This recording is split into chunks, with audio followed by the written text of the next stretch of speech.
A crucificação como punição foi praticada por várias culturas antigas, mas mais notavelmente adotada pela República Romana e depois pelo Império Romano. A crucificação era um método de pendurar ou suspender alguém na combinação de postes verticais e horizontais até que a pessoa morresse.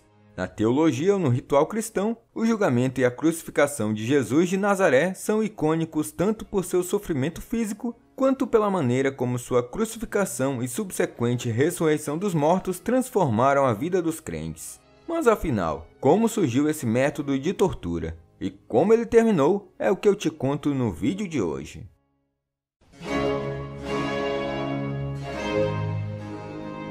É difícil traçar a origem e evolução desta prática. Os primeiros exemplos da utilização da crucificação são punições para prisioneiros de guerra. Depois ela foi estendida para crimes específicos, na maioria das vezes o crime de traição ou conspiração contra o governante. O Antigo Egito utilizou um processo conhecido como empalamento. O corpo era literalmente empalado em uma estaca pontiaguda, e a morte ocorria muito rapidamente quando os principais órgãos eram perfurados. Na região da antiga Mesopotâmia, nos impérios da Assíria, Babilônia e Pérsia, temos um processo semelhante. Quando o rei assírio Senaqueribe conquistou a cidade israelita de Laques em 701 a.C., suas representações nas paredes mostram prisioneiros sendo pendurados em postes, com o poste inserido através das costelas. O objetivo dessa punição excruciante era enfatizar a crueldade e o terror que aguardava prisioneiros e rebeldes. O uso do empalamento pelos fenícios foi levado para as colônias comerciais que eles estabeleceram ao redor do Mediterrâneo. Posteriormente, as conquistas de Alexandre o Grande levaram a mudança paradigmática para a região do Mediterrâneo Oriental. A cultura grega, o governo, a língua, a religião e a filosofia foram utilizadas por toda parte, incluindo adaptações pelos judeus. Os gregos muitas vezes se opunham ao empalamento em algumas de suas literaturas, mas Heródoto relatou que o general persa foi executado em 479 a.C. dessa mesma forma. Foi relatado também que o próprio Alexandre empalou 2.000 prisioneiros em seu cerco na cidade fenícia de Tiro. É nos escritos posteriores que nos deparamos com o problema da linguagem e da tradução, pois não se sabe quando a palavra usada para designar o empalamento se tornou crucificação. Assim, todos os manuscritos sobreviventes das escrituras judaicas e do Novo Testamento usam crucificação sem distinguir se foi empalamento ou uma forma posterior que evoluiu.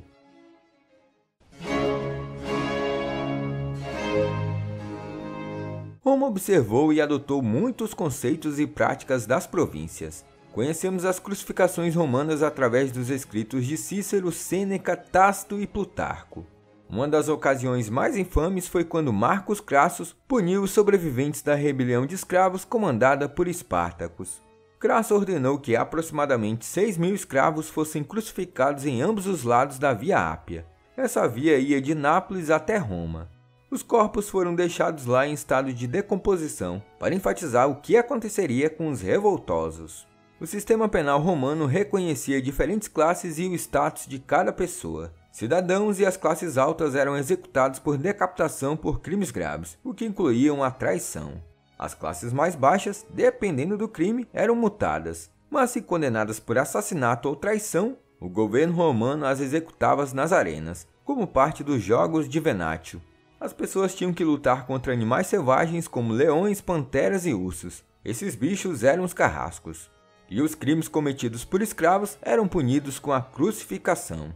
Havia uma suposição tácita de que um escravo era mais traidor do que os outros. A lei romana afirmava que se um escravo matasse um senhor ou senhora, toda a casa de escravos tinha que ser crucificada com a premissa de que nenhum deles revelasse a trama. Dessa forma, era considerado uma conspiração. Muitas vezes considerado um desperdício de recursos e propriedades por alguns, esse tipo de execução era bem raro. Também temos a famosa história de Júlio César, quando ele foi sequestrado por piratas no antigo Mediterrâneo.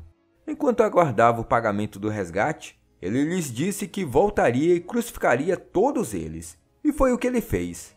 Piratas sequestradores visavam magistrados romanos em busca de resgate. Isso foi considerado traição e, portanto, a punição era a crucificação. Com base na literatura romana, bem como nas descrições das províncias, A crucificação era uma rotina estabelecida. Havia equipes militares especiais lideradas por um centurião e, nas províncias, os soldados eram selecionados entre os auxiliares locais, nativos que se juntaram ao exército romano. A vítima era despida e depois açoitada. Como parte da humilhação pública, ela era conduzida pelas ruas e ficava nu. A arte cristã retrata Jesus com a tanga cobrindo as partes íntimas na cruz, mas a nudez era mantida como parte da humilhação. Havia uma placa pública indicando o crime. O derramamento de sangue e o conceito de contaminação de cadáveres fizeram com que as execuções ocorressem fora dos muros da cidade. O local mais popular era ao longo de uma das principais estradas que levavam à cidade. Isso também servia como propósitos de propaganda para demonstrar a lei e a ordem romanas. Essas ruas continham postes permanentes e verticais. A vítima não carregava a cruz inteira, mas apenas a travessa. O poste e a travessa combinados pesavam aproximadamente 180 quilos. Havia o risco de a vítima morrer antes de chegar ao local da execução, apenas com os ferimentos causados pela flagelação. A necessidade de manter a vítima viva levou à prática das legiões requisitar alguém da multidão para ajudar a carregar a viga quando a vítima sucumbia. Este foi o papel de Simão de Cirene nas versões evangélicas. Ao chegar ao local do poste, a vítima era amarrada ou pregada na travessa, que era então içada e conectada ao poste vertical. Temos evidências do uso de pregos de várias fontes. Estes eram espigões de ferro cônicos de até 18 centímetros de comprimento. Sêneca relatou que alguns prisioneiros estavam pendurados de cabeça para baixo, ou com os braços estendidos para os lados. Apesar da iconografia posterior da arte renascentista, os pregos não eram colocados nas palmas das mãos. No Evangelho de João, ao duvidar que Tomé não aceitava que Jesus havia ressuscitado e queria ver suas mãos, a palavra grega usada para mão significava qualquer coisa desde a ponta dos dedos até o cotovelo. Mas o entendimento literal foi incorporado à arte. Vários anos atrás, historiadores e cientistas começaram a fazer experimentos em cadáveres para entender completamente como uma vítima de crucificação morria. Rapidamente ficou claro que pregar na palma da mão resultaria que o peso não aguentaria e a mão rasgaria. Em vez disso, o prego passou a ser inserido no pulso.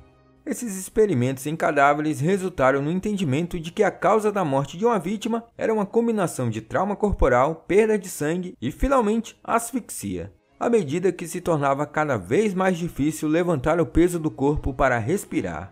Sêneca também relatou que algumas vítimas foram empaladas em suas partes íntimas. Isso pode ser uma referência ao que era conhecido como chifre, ou um acessório pontiagudo no meio do caminho, como um assento para a vítima. Essa pode ter sido a maneira de ajudar a sustentar o corpo, embora se pontiaguda seja terrivelmente dolorosa. Havia variações para pregar os pés, às vezes cruzados, mas mais frequentemente os pregos eram inseridos na lateral do poste.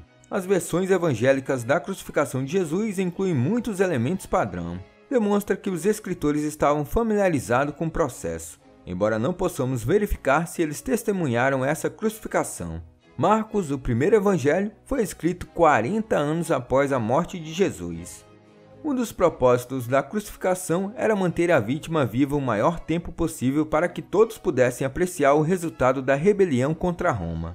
Esperava-se que as vítimas da crucificação sobrevivessem por vários dias. Dependendo das circunstâncias, pessoal limitado ou outras razões, as vítimas eram mortas precocemente. Isso era feito fraturando as pernas ou eliminando suporte para o corpo. É somente no Evangelho de João que, em vez de ter as pernas quebradas, um soldado perfurou o lado de Jesus para verificar a morte. E quanto a Jesus? Bem, a crucificação de Jesus indica que, aos olhos romanos, ele era um traidor. Jesus havia pregado um reino que não era Roma. Roma tinha feito isso com outros messias. Quando Roma condenava um rebelde, a punição incluía a proibição de quaisquer rituais fúnebres. Isso significava que a vítima ficaria para sempre presa entre os vivos e os mortos no Hades. As vítimas, como as de Crasso, ficaram penduradas nas cruzes até que os abutres as devorassem por completo. Os ossos eram simplesmente jogados em uma vala próxima para os cães selvagens. As vítimas da crucificação e da arena em Roma eram simplesmente arrastadas e jogadas no Tibre. Esta é a razão pela qual os arqueólogos encontraram tão poucos exemplos de corpos crucificados em câmaras funerárias. A crucificação só teve seu fim no século IV, após a conversão de Constantino ao cristianismo.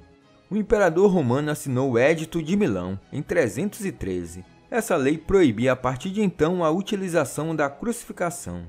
Atualmente, existe a chamada crucificação voluntária, onde as pessoas optam por se crucificar para ter a honra e experimentar a dor e o sofrimento de Cristo. A Igreja Católica desencoraja oficialmente as autocrucificações voluntárias como prática devocional. No entanto, elas continuam populares nas Filipinas e no México. Olá, eu sou o professor Danilo. Obrigado por assistir esse vídeo. Se você gostou, se inscreva no canal, deixe o like e compartilhe esse vídeo. Se você estiver pensando em ajudar o canal, você pode ajudar de 3 formas: tornando-se um membro, clicando no botão Seja um Membro aqui embaixo desse vídeo, apoiando na nossa campanha no Apoia-se, clicando no link do comentário fixado. No mais, é isso. Até mais!